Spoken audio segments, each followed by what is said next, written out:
You're listening to the Pace Radio Network here at paceradio.net. The opinions of the individuals during this broadcast are their own and may not be the opinions of their group or other organizations they may be involved with. All medical advice during our broadcast is not a medical opinion and should be checked with your medical physician. Oh yeah, baby, that's lovely.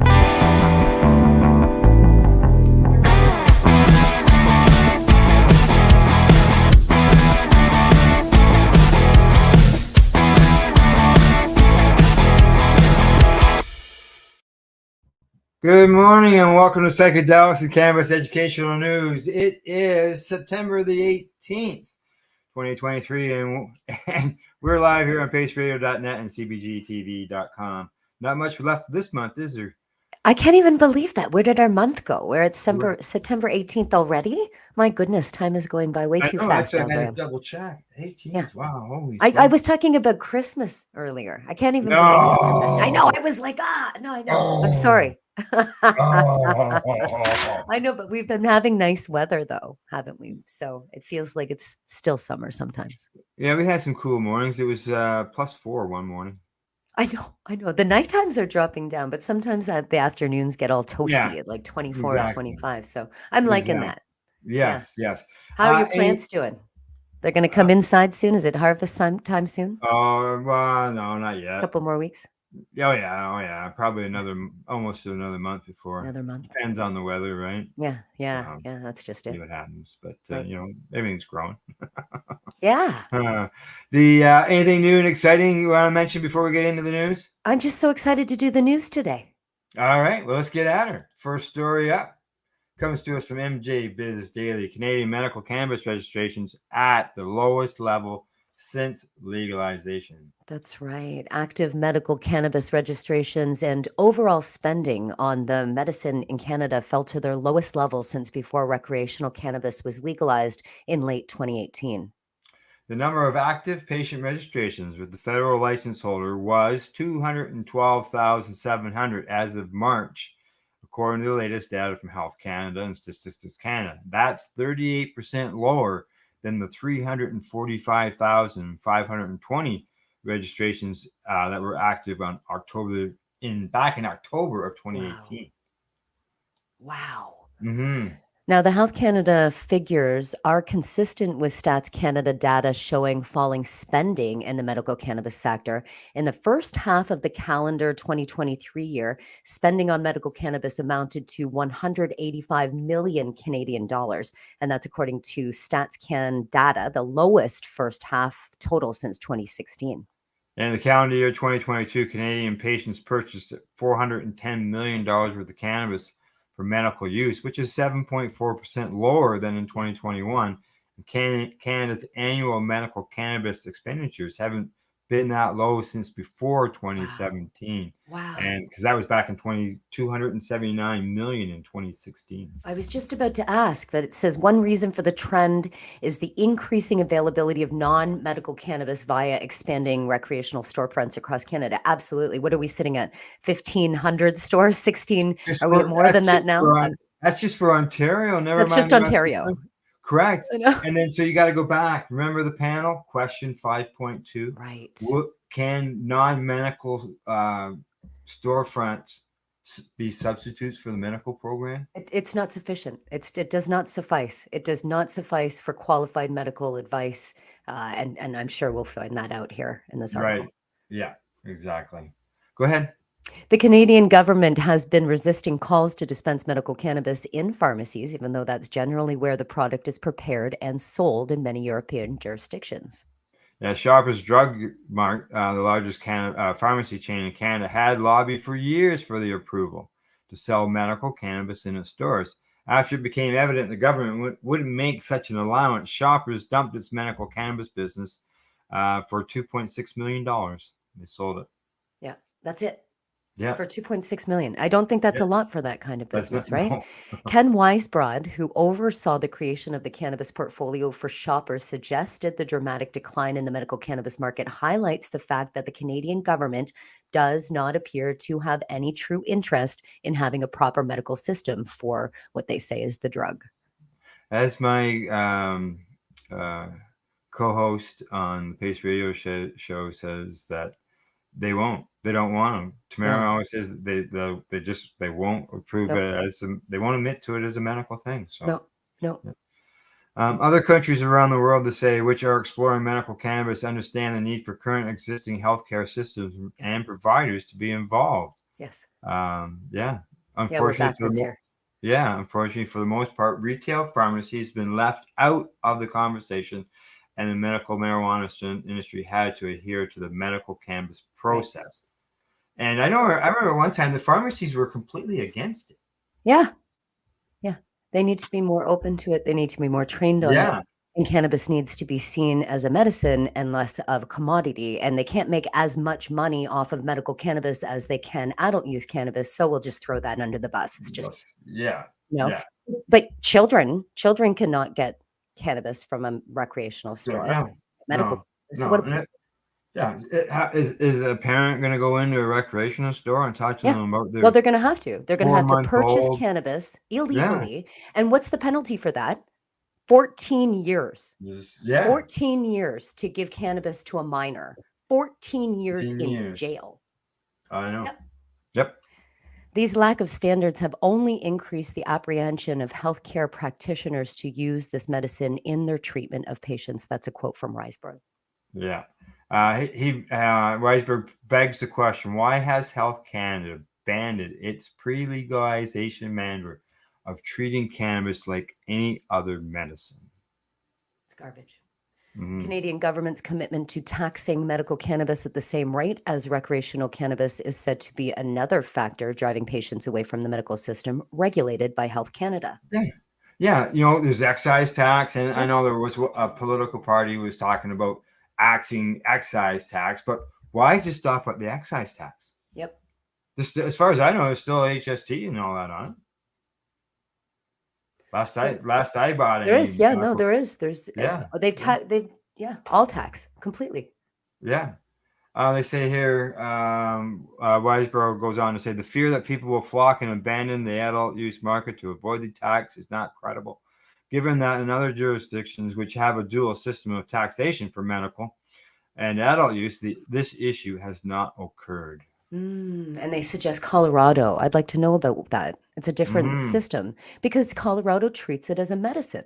Yeah. Medical cannabis in Canada is generally shipped via mail directly from a licensed producer or is grown by patients or someone designated to grow for them, known as designated growing. Of course, we know that. In October 2018, there was almost 26,000 such registrations. In March 2023, there were 19,000, just over 19,000, 26% fewer. Yeah. There's Yep, a quarter of it gone. of course. Exactly. Well, people are just finding it easier just to See, walk into the it stores. is. It is. Yeah. Which brings us back to that 5.2. Right. As domestic sales of following medical exports from Canada have been soaring in 2022-23 fiscal year, Canada shipped medical cannabis products worth $160 million, a 50% increase Wow. over the 21-22 numbers. Whew.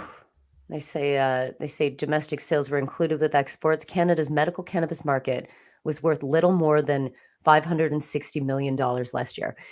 $560 million for the entire Canada's medical market. What did we say? What state was it that was at like Oh, the billions. 4 billion or some crazy number for one state in the US? Yeah. Now, What a rush show.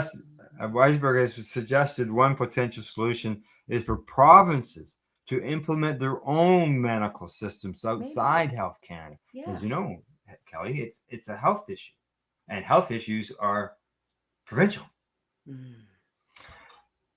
What a difference it would make. He says, although this could be good policy, Health Canada could lead the way by placing medical cannabis where it belongs, within a pharmacy and under the traditional framework for medicine. I like this voice he's saying here.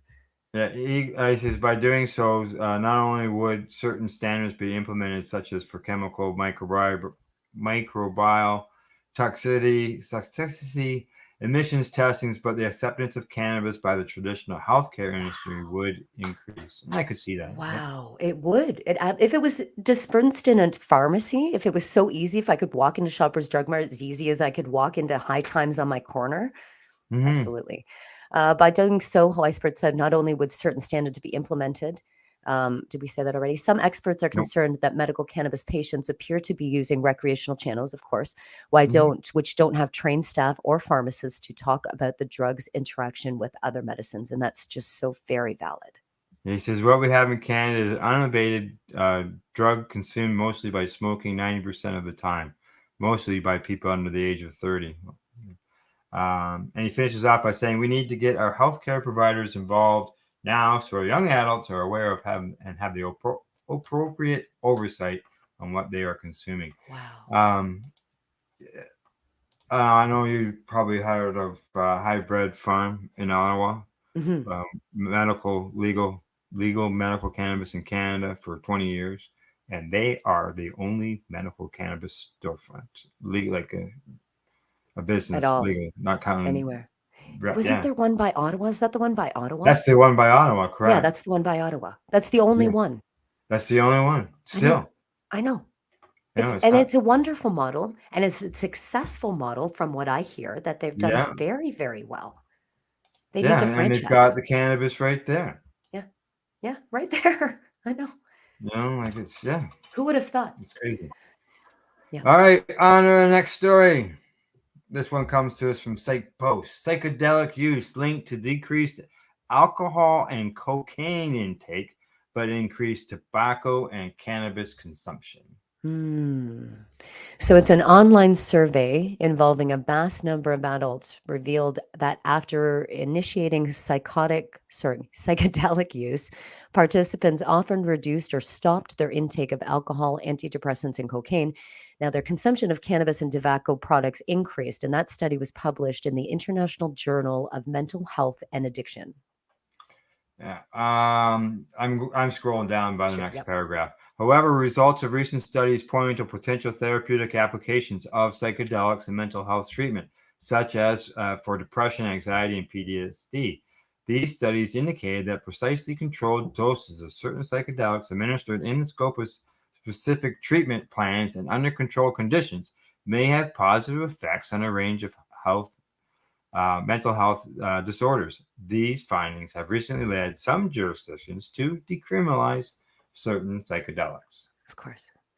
Mhm. Study author Kevin F. Bonick said, and his colleagues wanted to investigate patterns of psychedelic use and how their use affects the consumption of other psychoactive substance. They hypothesized that individuals would reduce tobacco smoking and alcohol drinking after they started psychedelics. These researchers analyzed data from the Canadian Psychedelic Survey. Yeah, and that survey, developed in association with researchers from multiple universities, aimed to capture data on 11 prevalent hallucinogenic and psychedelic substances. Eligible participants had to be 19 or older. The database assessed here in composed responses from 1,639 individuals, with women consisting of 56% of them. This survey, conducted in January 22, spans 655 questions that probed into usage patterns, medication changes, and illicit drug, tobacco, and alcohol consumption post psychedelic use. Okay. So results showed that after psychedelics, 44% of individuals decreased or ceased alcohol use, 43% decreased or ceased using antidepressants, and Mhm. 43% decreased or ceased using cocaine. Now, on the other hand, 14% reported that they started or increased the use of other substance. 11% reported that they started using cannabis more, and 9% reported an increase in tobacco use. 4% that they reported that they started using amphetamines after using psychedelics. Wow. You really, eh? Well, there's good news in there's some good news in that. Sure. Really, yeah. Those reporting reductions in substance use were typically younger and had experimented with multiple psychedelics. Interesting, individuals using psychedelics primarily for medical treatment frequently reported reductions. Of note, 58% attributed psilocybin as particularly influential in reducing or discontinuing the use of other substances. Wow. There's a quote here from the study's authors saying, in this large online survey of Canadians using psychedelics naturalistically, nearly half of individuals reported substantial decreases in alcohol, tobacco, and other substance use following psychedelic experiences. 25.9% reported decreased use for 5 weeks or more. Participants rated psilocybin as the most impactful psychedelic for increasing or decreasing use of other substances and cited reductions in anxiety, depression, and increased connectedness to self, others, and nature, and most commonly explanatory factors for these changes. Wow. Wow, yeah. Boy, Wow. what a big difference, eh? Yeah. The study contributes to scientific understanding of psychoactive substance use patterns. However, data were collected only at a one-time point and consist entirely of self-reports. Additionally, this was a convenient sample of survey participants, indicating a likely select bias. Studies using more objective measures of substance use and on samples more representative of the general population of Canada might not yield Yeah. equal But results. still, the fact that they're even doing these studies is so cool that these Yeah, gentlemen here, it states their names here, and these gentlemen just, I mean, wow, just took it yeah. upon themselves to do this kind of study that's just regardless of if it's the sample or not, it's still the study that's being done. It's Yeah, wow. there's still, yeah, Decrease in yeah, alcohol and cocaine. And it'll inspire other people to do more of and these studies. And that's just what we need done. I would think so. Beautiful. Yeah, yeah, exactly. Okay, on to the next story. And the headline there reads, what rescheduling to Schedule 3 would mean for the cannabis industry. And this comes to us from Reuters. Kelly, on this one, let's just skip down a little bit because at the beginning Yeah. they talk about there's people who like it, people who don't like it. Right. And then they talk about Schedule 1, what Schedule 1 drugs mean. So let's just go right down to what the reclassification to Schedule 3 would mean to everybody. Now, Schedule 3 controlled substances are drugs with a moderate to low potential for physical and psychological dependence. In general, Schedule 3 drugs such as ketamine and Tylenol with codeine are FDA approved, uniformly regulated by the federal government, and are only legally available by prescription. What critics for the HHS's recommendation point out is that rescheduling cannabis would not close the growing gap between state and federal cannabis policy, and that the vast majority of state legal adult use or recreational cannabis transactions would remain federally illegal. Moving cannabis to Schedule 3 would nevertheless provide significant benefits to the industry. So there's In there's two particular, big things right there, that huge. the legality still Yeah. doesn't make it legal. No, it doesn't. But No. we'll take it if we have to. In particular, classifying cannabis as a Schedule 3 drug would mean that Section 280E of the IRC, which by its terms applies only to controlled substances on Schedule 1 and Schedule 2 of the CSA, will no longer apply to cannabis businesses. Now, 26 U.S. Code 28 capital E, rescheduling would also open new avenues for research and medical uses. That's resulting in lighter criminal penalties for cannabis-related violations of the CSA, and would likely attract more investors, researchers, and entrepreneurs into the cannabis space. So it's not a big win, but it's a win enough. Yeah, the research is a good win. That There's no doubt about that. absolutely for Yeah, medical use for sure. yeah. It remains to be seen whether it would also affect financial institutions and other service providers to the industry. If nothing else, rescheduling could also go a long way towards changing public perceptions for cannabis' safety and medical potential, which in turn would help reduce stigma and increase acceptance among those who remain skeptical about its use. That's such a big Mhm. point, but I wonder if they're gonna give them their banks. Like, would it mean could they bank there? Well, that doesn't even change. Yeah, like Yeah, exactly. like they You know, right? Like, Tylenol yes, it will help with the Tylenol stigma. owners, Can they bank? Can they put their yeah, money in a bank? the It's Tylenol, the owners of it has right? banks, but They've got a yeah, bank account. but I would Um, think that the people who make maybe with the ketamine might not have access to banks. Yeah, maybe not. Special K. What's next? The HHS recommendation now goes to the DEA, which will conduct its own review to determine which cannabis ought to be rescheduled or remain on Schedule 1. The DEA applies its own analysis and is not bound by HHS's recommendation. Indeed, on 4 prior occasions, the DEA has determined that cannabis failed to meet any of its criteria for rescheduling. Any. Like none of it Right. on 4 Well, other occasions. yeah, none of it. No, exactly. Most recently, 2016, the DEA concluded that cannabis has no currently accepted medical use because the cannabis, the chemistry is not known and reproducible. There are no adequate safety studies. There are no adequate and well-controlled studies providing efficacy.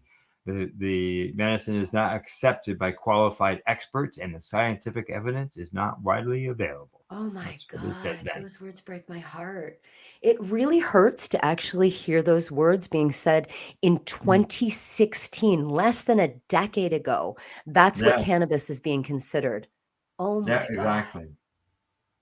Assuming the DEA does not simply sit on the report, its next public step would be to publish a proposed rule in the Federal Register, triggering a notice and comment period and potentially administrative law hearing. Following the DEA's publication of its final review, affected parties could turn to the courts for judicial reconsideration. There is no set timetable for the DEA to render its decision, and indeed, there is no guarantee it would be ready to move beyond the next presidential election. And while a handful of federal lawmakers have reaffirmed calls for cannabis reforms, urging HSS and the DEA to act quickly, it remains to be seen whether the agencies will heed lawmakers' call to action. In the meantime, industry participants would be well served by giving thoughts to these issues. So there you I don't go. know why it's shocking me so There's a bit much, of an but this idea. article is shocking me in the sense that how are we still so draconian? How is it still so the dark ages in the United States of America like that? Like, how is it that they're not even having this Well, conversation? all that prohibition, 100 years of prohibition, basically, is hard to get rid of quickly, Yeah. and it's just going to take time. Unfortunately, it's not right, but Mm. All the all we can do is keep billions of plugging dollars away. are not convincing them Yeah, enough. Wow. no, it doesn't. Yeah, I know, right? This doesn't make Medicine. sense. You got 40, It's a what is plant. it, 42 states with medical programs. You got somewhere around 20 where it's legalized, Right. but yet the federal government doesn't even recognize Right. it as. Studies I being know. shown the decrease in wellness is in the decrease in everything from PTSD to anxiety to cancer treatments. Like they're like Oh, I children, know. epilepsy, like Yeah. literally children's life. Uh, oh, I know exactly, Fine, exactly. And they fine. say no, We there's no keep medical moving use. along, don't we? Fine. Yeah, these 4-month old or these 2-year-old kids really know how to Yeah. turn seizures on and off all on their own, right? Right. Right. I know. All right, on to the next story. We got a spicy newscast today, Al. This one comes to us from the BBC, and it says the firm's hoping to take psychedelic drugs mainstream. Okay. So it's this July in Bend, Oregon. Josh Goldstein facilitated one of the first magic mushroom sessions under the state's new regulatory framework for people to access their active ingredient, which is psilocybin. Mr. Goldstein's 71-year-old client, let me repeat that, 71-year-old client was seeking help with his obsessive compulsive disorder. The man experienced his psychedelic trip at a licensed psilocybin service center after eating a measured quantity of the dried fungi. Mr. Goldstein, a licensed psilocybin facilitator at Bendable Therapy, prepared him for what to expect ahead of time and then guided him through his 6-hour-long experience. Now, at the follow up integration session, the man described his experience to Mr. Goldstein as life-changing. He had a profound realization, which he believes has subsequently significantly shifted his OCD. Significantly, Al. Exactly. Not a small word. Oregon voted to by ballot to legalize psilocybin for adult use in supervised settings back in 2020. And Colorado followed with a wider swath of psychedelics, and other states seem poised to continue the trend. The state's approaches are for non medical use. The drugs do not have regulatory approval for therapeutic use and are currently banned at federal level. But the promise they've shown in helping combat a variety of hard to treat mental health conditions has doubtlessly influenced Oregon's framework and will likely drive much of the demand for the services there. In therapeutic trials, the standard approach is to give the drugs in supervised sessions, augmented to a greater or lesser extent by therapy before, during, and after. If psychedelics are ever going to go mainstream, they have to be approved by regulators as prescribed medicine, which, in addition to providing assurance they are safe and effective in the U.S., opens up in the potential for health insurance coverage. Wow. Wouldn't Yes, that be nice? please. Wow. MDMA and psilocybin assisted therapy for PTSD and treatment resistant depression, respectively, are furthest forward, with MDMA recently successfully showing efficacy in phase 3 clinical trial, and a similar trial for synthetic psilocybin is currently in the process. We don't want synthetic. No, we Give don't them want. real mushrooms. Yeah, that's right. Exactly. Then they say that there's going to be some regulatory hurdles. Treatments themselves might have to change because they said that not everybody's going to be able to do a 6-hour treatment like Mr. Goldstein did. Well, maybe they might have to just commit 6 hours to that They if may that's have what's going to. to get That's you right. well, guys. Don't That's cheap out right. on yourself. So, biotech firms are already working on next generation psychedelics, which aim to either shorten the trip time or cut out the. Why? See, now that's exactly my point, or cut out the mystical hallucinogenic part altogether. That I can't even believe this, Al. That is synthetic. That is wrong. The whole point is to experience that. Well, that's what I was thinking. What? Yeah, yeah. They say that shorter acting psychedelics and non-hallucinogenic psychedelics have become popular among investors. Oh my God. Well, we're talking about patients, not Patients. investors. Here's a pill, quick fix. Don't go the No. long route. Don't take the Yeah. actual experience and actually get to the deep root of why you're in Exactly. pain. Yeah. Well, just so you know, Kelly, I'm watching the time. Okay. We're only three stories in, and we gotta have to show her. So we're gonna have to. I hope we find some more positive stories, or I'm just going to get up, still be on my soapbox here. Okay. Well, here you Okay. go. Maybe this one will be positive for you. Okay, I good. think it's going to be. I really think it's going to be. And this comes to us from StratCan. It says Cumberland cannabis retailer working towards community consumption space. We like that. Consumption space has got to be good news. Yeah, we like that. Nestled in the heart of Cumberland, British Columbia, True Green Cannabis is pioneering a project that promises to transform the landscape of cannabis consumption spaces. Under the visionary leadership of Michael Anaja, president of True Green Cannabis, this endeavor is set to establish one of British Columbia's first outdoor cannabis consumption lounges.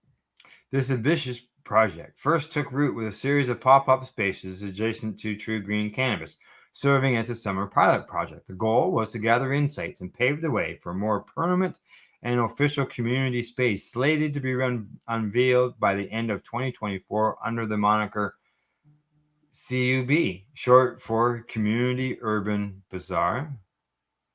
I thought it might be a Community Anaja's Urban vision Blaze.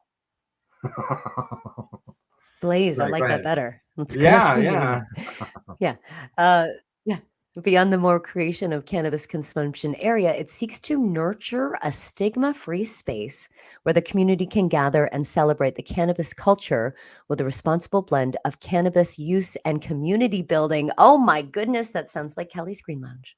we've been operating I these want to visit that. pop-ups to see what the space would look like and get feedback from the community and what they would like, what they want it to look like.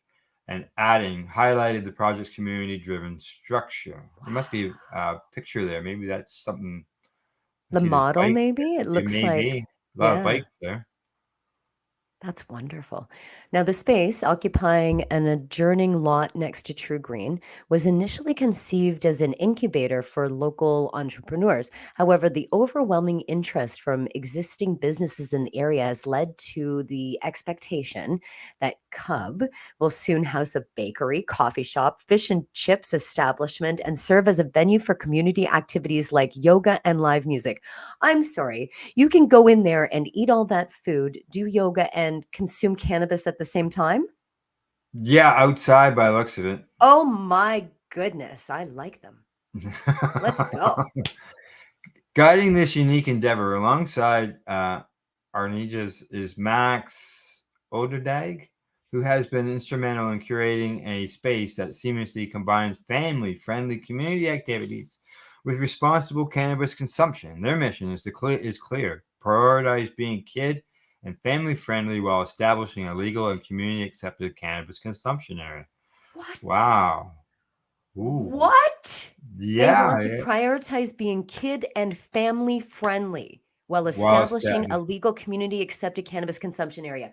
What? Wow. Oh Yeah. my God, Al. We found our people. We're excited to be in a position to explore how to break down the stigma of cannabis consumption and find a way to integrate that into a healthy community gathering space. I'm getting emotional thinking about this. So, children and families can play alongside where you're consuming cannabis and it's Yeah. out there in the open. My Yeah. God, bless them. And this hasn't gone unnoticed. The project is on a short list to become one of the first legal consumption spaces in British Columbia. Earlier this year, BC released a What We Heard report soliciting input on the nature of cannabis consumption spaces in the province. This feedback will significantly influence provincial decisions regarding the allowance and regulations of such spaces. British Columbia's stance on indoor smoking and vaping restrictions has made outdoor consumption spaces like the one in Cumberland an attractive option, pardon me. Anija recognizes that the ability to promote and formally consume cannabis in an outdoor setting is vital for success of their venture. We still have a lot to work to do, but we hope to be the first, if not the first, community consumption spaces of the kind in British Columbia. And as the journey unfolds, Cumberland's Cannabis Bazaar landscape is set for a remarkable transformation. True Green Cannabis and the Community Urban Bazaar aim to redefine how cannabis is perceived and enjoyed, all while fostering a vibrant and inclusive community hub. In this pioneering project, British Columbia may find a blueprint for responsible and community-driven cannabis consumption. There you go. A family-friendly Applauding place. these people. I'm going to reach out to them after this newscast. That's bravo to them for sure. Yes. Yeah. Well, there we go. Got the first half. First 5 stories done. Woo! Yep. Time for us to take a break.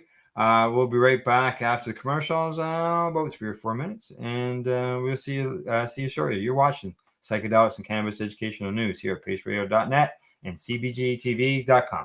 You're listening to the Pace Radio Network here at paceradio.net. Limestone City Hydroponics is Kingston, Ontario's hydroponics shop. Take your growing to the next level and create the optimal environment with a tent kit, or maximize your yield with an ebb and flow flood table kit. Either way, Limestone City Hydroponics has more sizes and options to fit your needs.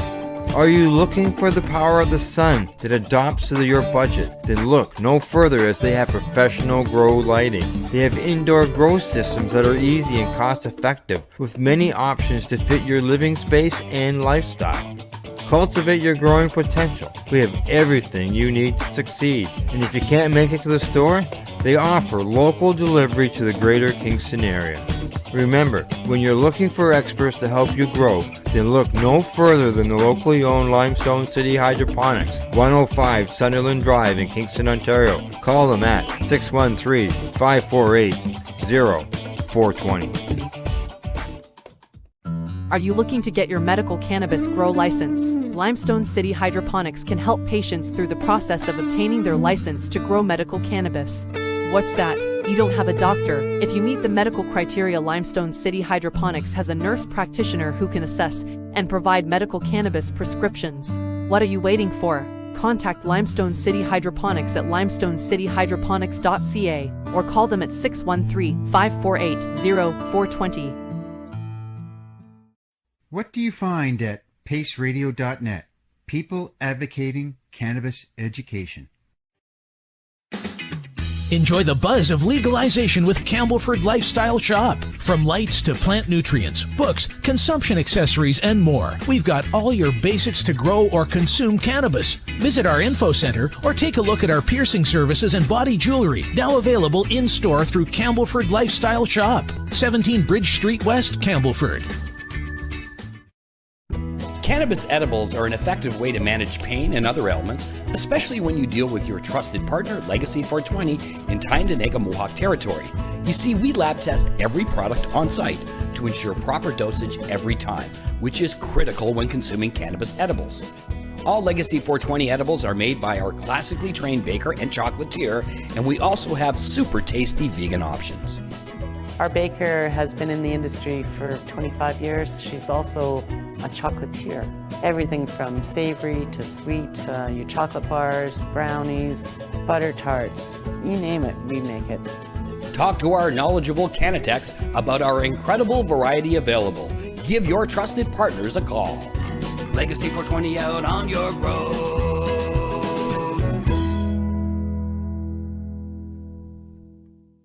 You're listening to the Pace Radio Network here at paceradio.net. And you're watching Psychedelics and Cannabis Educational News. We're live here at paceradio.net and cbgtv.com. Just so you know, Rev Kelly, as we went to break, we got a message from a friend and past host here on the network from Allison Murden. She says, great show as always, Al. Well done, my sweet friend. And she says this hugs and kisses. All right, I can tell you, Allison's going to like this next story too, because it's going to tell her that, according to Marijuana Moment, after latest clinical trial, MDMA therapy for PTSD is on track for FDA consideration next year. Yeah, after a new peer-reviewed study in the journal Nature says treatment with MDMA reduced symptoms in patients with moderate to severe PTSD. The phase 3 trial findings mean federal regulators could consider approving the medicine for wider use as soon as next year, as the Multidisciplinary Association of Psychedelic Studies, MAPS, which sponsored the research. Saying thanks to the combined efforts of dozens of therapists, hundreds of participants who volunteered in MAP-sponsored trials, and many thousands of generous donors, said Rick Doblin, the group's founder and president, MDMA-assisted therapy is on track to be considered for approval by the FDA in 2024. Wow. Yep, the randomized, double-blinded, placebo-controlled trial involved 104 people with PTSD who received either MDMA or placebo, then paired the experience with talk therapy. Participants who scored on both PTSD symptoms as well as functional impairment. The findings that MDMA significantly and attenuated PTSD symptomology versus placebo with therapy add to a body of literature already indicating the substance could be a game changer. Conventional therapies and medications work for only about half of patients. Researchers said the substance enhances therapy by helping break down boundaries that might otherwise prevent patients from processing past trauma. They say that MDMA simultaneously induces pro-social feelings and softens responses to emotionally challenging and fearful stimuli, the study says, potentially enhancing the ability of individuals with PTSD to benefit from psychotherapy by reducing sensations of fear, threat, and a negative emotionality. Wow. What a great study. Now, on the road to federal approval, MAPS Public Benefit Corp, which is a subsidiary of the not for profit MAPS, will now file a new drug application with the Food and Drug Administration later the year. The organization said Thursday, then that could mean that FDA approval, they could get FDA approval as soon as next year, and that would eventually make MDMA therapy more widely available. No, who knew? Like all these MDMA. years, and Wow. all this benefits coming from it, and it was just at one time, just a big rave drug. What? I know now Yeah. why I was so happy in my 20s. FDA in 2017 designated MDA as a breakthrough therapy based on previous MAP-sponsored trials. In total, the organization says findings from 18 of its phase 2 and phase 3 trials will form the basis of the new drug application at the FDA. Not only was treatment generally well tolerated among patients with PTSD, the new study says it also showed robust results across participants, saying that a substantial portion of participants displayed comorbid features associated with high treatment resistance, such as major depression, multiple sources of trauma, including childhood and combat trauma, and dissociative subtype PTSD. Now, they say that given the diverse population and degree of participant complexity, the replication of efficacy is particularly notable. They added that treatment was not significantly affected by disease severity, risk of hazardous alcohol or substance use disorder, severe adverse childhood experiences, or dissociative subtype. As for safety issues, nothing new came to light. The report says common issues were similar to previous studies and consistent with the expected effects of MDMA, including mild transient increases in blood pressure and heart rate. That's it. That's Yeah. the only, you do pros and cons. It's the only con. Your heart might go up a little bit, but then you get, free. Suicidal ideation was observed in both groups, the study noted, but MDMA did not appear to increase this risk, and no suicidal behavior was observed. Gee, there's a lot of prescriptions that they can't say that too. Yeah, that's Right. true. Now this story keeps going, and we got more stories to cover, but I think we've got the gist of this one. It's brilliant. Yeah. All right, on to the next story. This one comes to us also from the marijuana moment, and it's letting us know that Congressional committee will vote on removing cannabis as a barrier to federal employment or security clearances, which is more good news. Very good news. A congressional committee next week will vote on a bill to protect people from being denied federal employment or security clearances due to cannabis use, and to provide relief for people who lost opportunities due to cannabis in the past. The House Oversight and Accountability Committee will hold a markup on the legislation, the Cannabis Users Restoration of Eligibility, they call it the CURE Act, on Wednesday, according to James Corner. Now, every year, qualified and dedicated individuals seeking to serve our country are unable to secure federal jobs and security clearances because the federal government has not caught up with the widely established legal use of medical and recreational cannabis. That comes from Republican Jamie Raskin, the bill's lead sponsor. He said that when he filed the measure this past July. Yeah.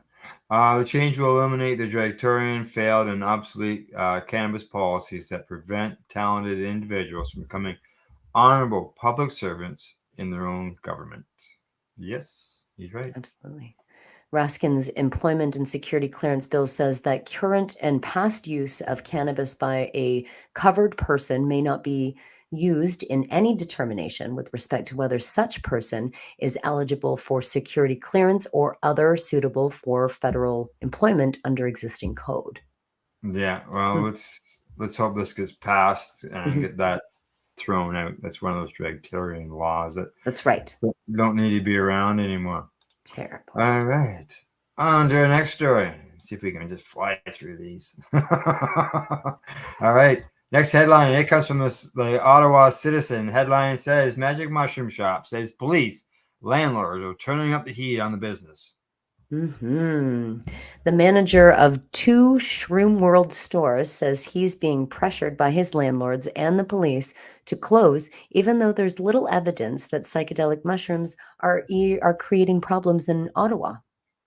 Brian Patterson manages stores on Richmond Road and Reduce Street, which opened 2 years ago. During the past week, he said the police issued notices to the landlords demanding they cease any illegal activity on their premises. The landlords, in turn, told Patterson that they would have to leave. Yeah, of course. Our landlords are basically telling us you have to pack up and go, Patterson said. And we said, why? We're not doing anything wrong. I understand it's a gray zone, but how come other stores like those in Vancouver and Toronto are not getting any pressure? Why just us? Good question. Right. The police, he said, are wasting taxpayers' money by cracking down on psilocybin when other substances, fentanyl, heroin, cocaine, alcohol, that are driving street crime in Ottawa. He's actually arguing. He says we're actually helping people overcome their depression and move away from their pills and all of the other negative stuff that they're taking. He's right. He's right. Yeah. Here in Canada, psilocybin is a Schedule 3. And they say it's illegal to traffic, produce, import, or possess without an exemption. With respect to local psilocybin dispensaries in Ottawa, the police described their approach as measured and proactive, involving education, deterrence, and enforcement. Yeah. Patterson said the company has hired a lawyer to help them stay in business. He's originally from Vancouver. He's 29. He says that he's been around mushrooms all of his adult life and has seen their medicinal power firsthand. And he says that we have lawyers, doctors, teachers. You'd be shocked to see how many people in professions with careers actually come in and try our products and are helped by them. You know, as cannabis advocates, we say basically the same thing. Yeah. Lawyers, doctors, teachers, they're consuming cannabis. Yeah. Everybody is consuming it, and everybody needs these mushrooms as well. It's a Schedule 3. I'm still looking back and going, Schedule 3, and it's a mushroom. It's like it grows from the ground. I guarantee you, in the next 2 or 3 years, mushrooms will be legalized. So we're hoping to get the message to Prime Minister Justin Trudeau and tell him, listen, you did a good thing by legalizing marijuana. There is no big problem. So why don't you do the same for mushrooms? That's his message to Justin. He wants to get the message right. He's in Ottawa. You should just go. He's in Ottawa. Yeah, you just go down the street, I guess. Eh? Yeah. All right. He's going through a divorce right now. He probably needs mushrooms. Probably. Right? Yeah. Okay, here we go. This next story. I think we need more of that. We need this in Ontario too. We could have had it, and I think we should get it. And that is California set to launch Amsterdam-Style cafes starting next year. Yummy. Californians will soon have the opportunity to enjoy their favorite snacks alongside their cannabis, thanks to a new bill that aims to introduce Amsterdam-style cannabis cafes in the Golden State. A proposed bill that sought to legalize cannabis cafes in California, mirroring the successful model established in Amsterdam to expand and to diversify the cannabis industry in the state, finally arrived on the Governor Gavin Newsom this week, who also has to sign a bill that would legalize certain psychedelics in the state. Yeah, we talked about that on last Monday. Excellent. It's introduced by Assembly Member Matt Haney in February, and the bill would allow cannabis dispensaries and cannabis lounges in California to offer food and beverages and host live music events, much like the cannabis coffee shops in Amsterdam. Much like alcohol bars do now. Woohoo! This initiative seeks to support cannabis businesses in a fiercely competitive market by allowing them to diversify, akin to the renowned Amsterdam-Style cafes that draw cannabis enthusiasts visiting the Dutch capital. In Dutch cannabis cafes, consumers can purchase food and non-alcoholic beverages alongside their cannabis products, but it's not written there, but as we know, they don't want the tourists. They don't. Yeah, Come kicking them out. Come to Canada, tourists. We want you here. Currently in California, there are a few cannabis lounges primarily found in San Francisco and Oakland. However, they have limitations. These lounges can only offer cannabis products and can't provide any other items like food.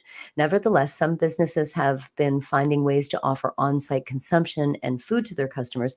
They've been doing this in a gray area, collaborating with separate licensed restaurants. Assembly Bill 374 proposes changes for dispensaries. Instead of just selling cannabis products and accessories, it would allow cities and counties to allow cannabis businesses to sell things like food and beverages and host live music. However, they cannot sell alcohol. I have getting wrong with that. Yeah. That's all right.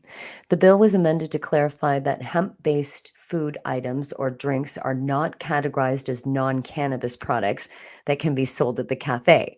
It also specifies that non-cannabis items must be kept and shown separately from all cannabis and cannabis products on the premises. Wow. Okay. Mhm. Because The of what happened in legislation- Thailand, I'm sure. Well, Thailand, they got a new prime minister, Yeah. and he's all against recreational know. cannabis. Jeez. He's all for the medical. He's against the recreational stuff. So let's see. The legislation is currently awaiting approval from Governor Newsom.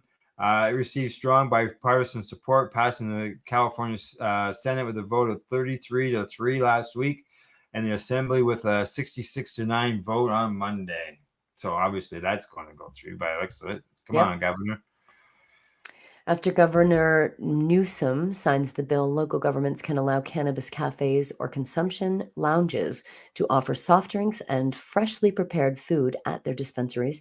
However, these establishments will still have restrictions on selling prepackaged food to retailers or selling alcoholic beverages, and smoking tobacco will remain prohibited.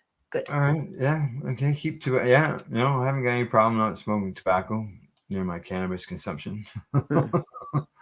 All right. We've got a couple minutes to touch on this one. Okay. And the headline on it from Marijuana Moment says that the White House promotes Biden's marijuana moves as part of Fight for Our Freedom campaign to mobilize young people. We got to mobilize those.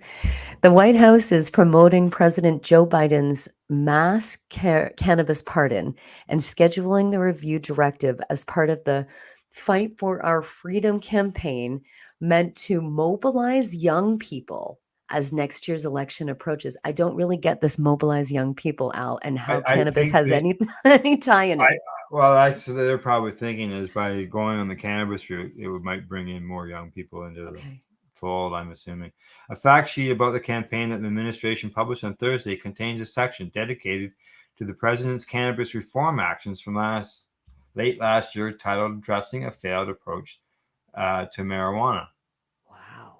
The criminalization of cannabis possession has upended too many lives for conduct that is now legal in many states, it says. While white, black, and brown people use cannabis at similar rates, black and brown people are more likely to be in jail for it. Yep. The youth outreach campaign will involve a college tour featuring Vice President Kamala Harris. That begins at Hampton College, and the Vice President will visit a total of 7 colleges across the country over the next month, though it's unclear if she will explicitly tout the administration's cannabis reform actions on cannabis. Well, why wouldn't she?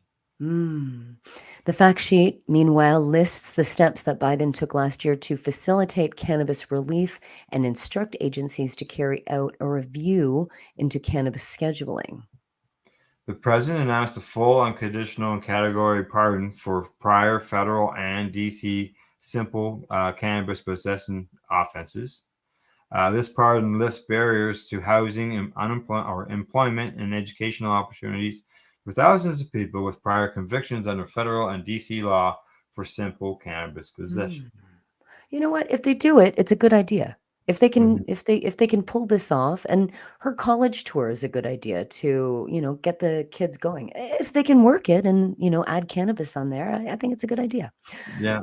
Context: Biden's clemency action only impacted about 6,500 people who committed the federal possession offense, and those who've violated the law in Washington, D.C. The U.S. Sentencing Commission detailed the demographics of those who received a pardon in an analysis last year. The key word in there, Kelly, is the Yeah. word federal. Yeah. Yeah, and unfortunately, it doesn't affect the state laws. No. Multiple groups, including immigrants and those who have been charged with selling cannabis, were excluded from the presidential pardon. No one will be released from behind bars as a result of the president's move, and there are an estimated 2,800 people currently in federal prison for marijuana convictions that aren't limited to simple possession. So they've got other charges as well. And that's But if they just have simple possession and they've been pardoned for it, Then and they they have- keep them, they're going to keep them in prison?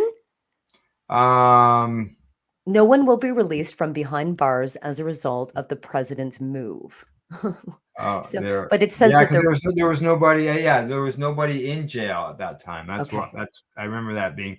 Could People you were imagine saying being that. in prison and you've been pardoned, or it's legal and you have some simple possession? It's Yeah. so backwards, right? Yeah. Well, it keeps going there, but I'm looking over Great- at the great time. article. Yeah. Yeah. Running low on time. Yeah, there was nobody in federal jail for just simple possession. Just simple possession. It was something So else. yeah, that's why nobody was released for simple possession. I remember Okay. when that first all broke out, people were saying, "Well, what the hell? What do you mean? Yeah. There's let 'em nobody out. in." Let 'em out. No. Everybody's in there for state reasons. They're in there for right? other things too. Okay. Yeah. Yeah, exactly. Wow. All Well, right. it's progress for sure. Anything you want to bring up before we go? We've had great stories this entire Yeah. hour. I'm fueled up. I'm gonna go take my soapbox and stand outside now. Al.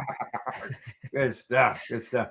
All right. Well, other than that, just to let everybody know, tonight in Toronto is the Karma Cup awards are being announced as far as the winners, so on and so forth. I've got a ticket to go, Yeah. but I'm right now I'm presently carless. Yeah. Because of car situation. So Right. I'm if I get a vehicle, I'll be down there. If Karma not, Cup. I won't be able to go. It's a long walk. Yeah, it's a long walk, and I don't 2.5 even think hour there's go drive. buses that come out to you, is there? No, there's no go buses out here You're in the whatsoever. rural. No, it's the rural life, right? That's right. So, all right. Other than that, that's it for today's report. Thanks to our sponsors, Legacy420.com, Limestone City Hydroponics.ca, and the Camelford Lifestyle Shop. Other than that, tune in Thursday for Cindy and Glenn, and we'll talk to you all soon. Bye-bye. You're listening to the Pace Radio Network here at paceradio.net. The opinions of the individuals during this broadcast are their own, and may not be the opinions of their group or other organizations they may be involved with. All medical advice during our broadcast is not a medical opinion and should be checked with your medical physician. When you have a pain that's reached its peak, Legacy for 20, it's so unique. If organic cannabis is what you seek, here's your trusted partner 7 days a week. Suppository salves, vapes and drops, topicals, edibles, infused pop. Just when life seems like it ain't easy, at Legacy 420, enjoy a pop freezy. Lab tested products, make them the GOAT. Legacy 420 out on your road. Legacy 420 in Tyndonega Mohawk territory. Indigenous organic cannabis at its finest. Enjoy the buzz of legalization with Campbellford Lifestyle Shop. From lights to plant nutrients, books, consumption accessories, and more. We've got all your basics to grow or consume cannabis. Visit our info center or take a look at our piercing services and body jewelry, now available in-store through Campbellford Lifestyle Shop. 17 Bridge Street West, Campbellford. Limestone City Hydroponics is Kingston, Ontario's hydroponics shop. Take your growing to the next level and create the optimal environment with a tent kit, or maximize your yield with an ebb and flow flood table kit. Either way, Limestone City Hydroponics has more sizes and options to fit your needs. Are you looking for the power of the sun that adapts to your budget? Then look no further, as they have professional grow lighting. They have indoor grow systems that are easy and cost effective, with many options to fit your living space and lifestyle. Cultivate your growing potential. We have everything you need to succeed. And if you can't make it to the store, they offer local delivery to the greater Kingston area. Remember, when you're looking for experts to help you grow, then look no further than the locally owned Limestone City Hydroponics, 105 Sunderland Drive in Kingston, Ontario. Call them at 613-548-0420. We are people advocating cannabis education here at paceradio.net.